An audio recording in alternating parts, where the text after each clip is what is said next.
Hello friends, Assalamu alaikum and welcome to Real World Information.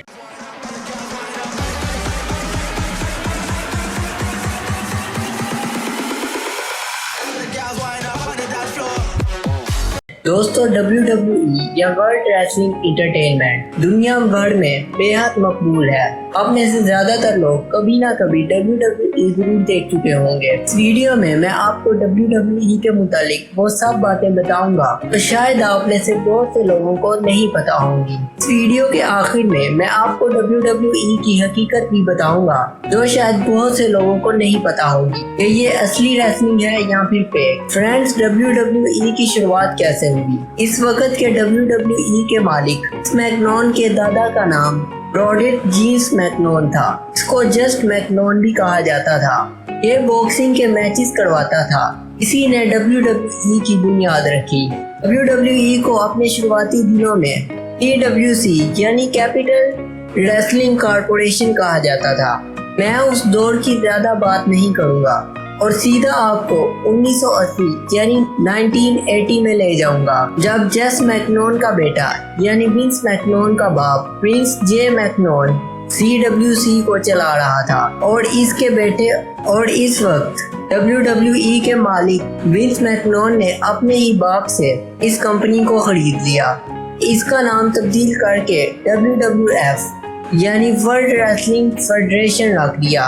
Wins मैकनोन दरअसल वो शख्स है जिसने वो कर दिखाया जो इसका बाप और दादा नहीं कर सके। इसने WWF को पूरे अमेरिका में मशहूर करने की ठान ली थी। सबसे पहला कदम जो इसने उठाया वो ये था कि इसने मुख्तलिफ रेसलर्स को WWF के लिए साइन करना शुरू कर दिया। मशहूर रेसलर हक होगन, जिसने उस वक्त मशहूर मूवी रॉकी 3 में एक छोटा सा किरदार निभाया हुआ था, उसको भी विंस मैकनोन ने WWF में रख लिया। हक होगन को अमेरिका में कई लोग जानते थे और देखते ही देखते हक होगन WWF का चेहरा बन गया। विंस मैकनोन ने रेसलर का एक बहुत बड़ा ग्रुप बना लिया जिसको WWE की जुबान में सुपरस्टार रॉकस्टार कहा जाता है। इसी ग्रुप में आंड्रेला जायंट भी शामिल था, जिसे WWE की तारीख का सबसे बड़ी और लंबा रेसलर कहा जाता है। हक होगन और आंड्रेला जायंट ऐसे रेसलर्स को देखने के लिए लोग WWF के स्टेडियम का रुख करने लगे और WWF को कामयाबी मिलना शुरू हो गई। अब प्रिंस मैकनोन का प्लान ये था कि WWE के रेसलिंग मैचेस पूरे अमेरिका में करवाए जाएं। उसके बाप ने उसे काफी रोका कि विंस को आराम से चलना चाहिए, लेकिन प्रिंस WWF को बुलंदियों पर पहुंचाना चाहता था।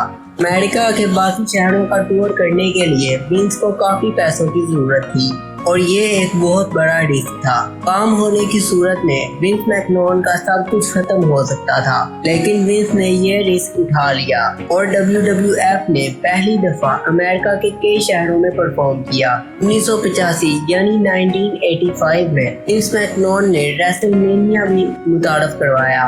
इसको आप रेसलिंग का वर्ल्ड कप भी कह सकते हैं। कहा जाता है कि WWF की असल कामयाबी का आगाज यहीं से हुआ था। हक होगन WWF का चेहरा था और विंस ने हक होगन की मदद से काफी पैसे छापना शुरू कर दिए। इसको WWF की गोल्डन एज भी कहा जाता है। हक होगन हर मैच जीत जाता था और ये एक सुपर हीरो के तौर पर अमेरिका में मशहूर हो गया। लेकिन आहिस्ता आहिस्ता एक ही चीज देख देख कर लोग तंग आना शुरू हो गए। हक होगन का हर मैच में जीत जाना लोगों को बोरिंग लगा। फ्रेंड्स, 1990 यानी कि 1990 के पहले कुछ साल WWF के लिए इंतहाई खराब साबित हुए। लोगों ने WWF के अनाज का रुख करना कम कर दिया था। WWF इतने पैसे नहीं कमा पा रही। WWF पर काफी इल्जामात भी लगना शुरू हो गए, ऐसा कि ड्रग्स, स्टेरॉइड्स लेने के इल्जामात। विंस मैकनोन पर भी इल्जामात लगे, लेकिन विंस ने हिम्मत ना हारी और 1996 में WWF के एक नए दौर का आगाज हो गया। अंडरटेकर, शॉन माइडलर और ब्रेट हार्ट जैसे रेसलर्स WWF में मुतारफ करवाए गए। ये सिर्फ रेसलर्स नहीं थे बल्कि अपने आप में अनोखे करैक्टर थे जो लोगों में बेहद मकबूल हुए। यहाँ तक कि अब तक का अमेरिका का प्रेसिडेंट डोनाल्ड ट्रंप भी एक वक्त में WWE में परफॉर्म कर चुका है। इसके बाद स्टोन कोल्ड, चीफ एस्टेंस, द रॉक और केन जैसे रेसलर्स ने WWF को शोहरत की नई बुलंदियों पर पहुंचा दिया। सन 2000 में यानी 2000 में WWF को एक और WWF अदालत में ले गई। वर्ल्ड वाइल्ड लाइफ फंड भी WWF कहलाता है और वो WWF को यानी वर्ल्ड रेसलिंग फेडरेशन को अपने इनिशियल इस्तेमाल करने की वजह से अदालत में ले गई। इसी वजह से 5 मई 2002 को WWF ने अपना नाम WWF से WWE यानी वर्ल्ड रेसलिंग एंटरटेनमेंट रख दिया। तभी से इस कंपनी का नाम WWE है। दोस्तों ये तो थी WWE की कहानी, लेकिन अब बात करते हैं WWE के असल या फेक होने की। में से बहुत से लोगों की तरह मैं भी WWE का फैन हूँ। अभी भी जब वक्त मिले तो देख लेता हूँ। आप में से शायद कुछ WWE के फैंस इस बात पर यकीन ना करें, लेकिन सच्चाई यही है कि WWE स्क्रिप्टेड होती है, यानी हर मैच में क्या क्या होता है इसका पहले से ही फैसला कर लिया जाता है। इन तस्वीर में आप WWE के स्क्रिप्ट भी देख सकते हैं। रेसलर की म्यूजिक से लेकर आखिर तक हर चीज पहले से प्लान होती है। मैच में क्या कब होना है ये रेसलर्स पहले से डिसाइड करते हैं और फिर कायदा इसकी प्रैक्टिस करते हैं। ये किसी जमाने में एक रात की बात हुआ करती थी, लेकिन अब ये कोई रात की बात नहीं है। अब तो WWE के रेसलर खुद खुल के इसके मुतालिक बात करते हैं। आपको अगर ये लगता है कि अंडरटेकर अपनी सुपर पावर की वजह से कई बार मैच में दफन होने के बाद जिंदा वापस आया है, तो जाहिर सी बात है कि ये गलत है। ये सब फेक होता है। दोस्तों WWE में 2 किस्म के कैरेक्टर्स होते हैं, एक हीरो और एक विलन, बिल्कुल जैसा फिल्मों में होता है। विलन को WWE की जुबान में ही भी कहा जाता है। खुद WWE का मालिक विंस मैकमैन कई बार हील का कैरेक्टर प्ले कर चुका है, लेकिन उसका मतलब ये नहीं होता कि विंस खुद एक बुरा आदमी है। वो सब स्क्रिप्ट का हिस्सा होता है ताकि देखने वालों को एंटरटेनमेंट मिल सके। WWE के जो रेफरीज होते हैं वो बहुत अहम किरदार प्ले करते हैं। ये हर वक्त रेसलर्स को अपनी जुबान में बता रहे होते हैं कि अब क्या करना है। WWE के पास एक वक्त में कम से कम 20 स्क्रिप्ट राइटर्स मौजूद होते हैं, जिनमें रेसलर्स खुद भी शामिल होते हैं। मशहूर रेसलर्स दी अंडरटेकर, जॉन सीना और कई दूसरे भी एक वक्त में स्क्रिप्ट लिखा करते थे, लेकिन आखिरी फैसला विंस का ही होता है कि मैच में क्या होना है और मैच का एंड रिजल्ट क्या निकलना है। ये लोग हर चीज की पहले से इतनी प्रैक्टिस कर लेते हैं कि फाइट के दौरान इनको कम से कम चोटें आए। एक वक्त था जब WWE में खून निकालने पर पाबंदी लगा दी थी। दोस्तों खून निकालने का भी एक खास तरीका WWE में अपनाया जाता है। रेसलर के जिस्म के जिस हिस्से से भी खून निकालना हो उस हिस्से पर पहले से ही कट मार लिया जाता है ताकि खून निकालने में आसानी हो। ये ज्यादातर माथे पे होता है। मशहूर रेसलर मसिंडा के WWE छोड़ने की एक ये वजह भी थी कि उसको एक रेसलर को जोर से मारकर खून निकालने पर जुर्माना अदा कर दिया गया था।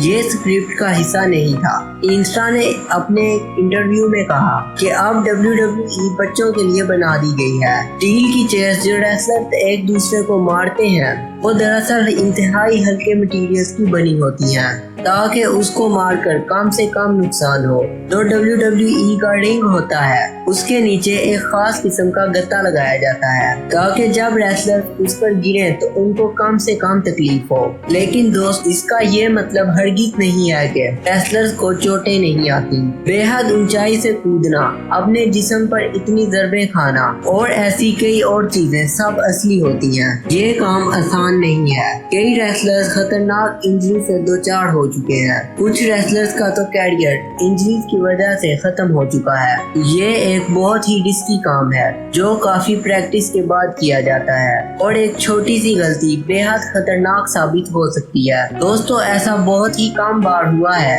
कि WWE अपने स्क्रिप्ट से बाहर गई हो और सब कुछ हकीकत में हो रहा हो। जैसा कि जब एडी गुलेरो की मौत हुई थी तो तमाम रेसलर स्क्रिप्ट से बाहर आ गए और उन्होंने एडी गुलेरो को खराजे तहसीन पेश किया। ایک دفعہ ریسلر ٹرپل ایچ اسکرپٹ سے باہر چلا گیا تھا اور اس کے نتیجے میں اسٹون کو اسٹیو آسٹن کو میچ جتوا کر چیمپئن بنا دیا گیا تھا۔ WWE کے مطابق یہ میچ پہلے ٹرپل ایچ کو جیتنا تھا۔ دوستو، ریسلنگ ایک انٹرٹینمنٹ کا ذریعہ ہے اور آپ اس کو ویسے ہی لیا کریں جیسے آپ کوئی مووی دیکھ رہے ہوں۔ اس متعلق آپ کو YouTube پر اور بے شمار ویڈیوز مل جائیں گی جو آپ دیکھ سکتے ہیں، اور اگر آپ کو یہ ویڈیو پسند آئی ہو اور آپ کو اس ویڈیو سے کوئی معلومات حاصل ہوئی ہو تو اس ویڈیو کو لائک ضرور کر دیجیے گا، اور اگر ابھی تک آپ نے ہمارا چینل سبسکرائب نہیں کیا تو جلدی سے سبسکرائب کریں اور بیل آئیکن کو دبائیں اس طرح کی انفارمیٹیو ویڈیوز فیوچر میں بھی دیکھنے کے لیے۔ تو ملتے ہیں نیکسٹ ایسی ہی ویڈیو میں، تب تک کے لیے اللہ حافظ۔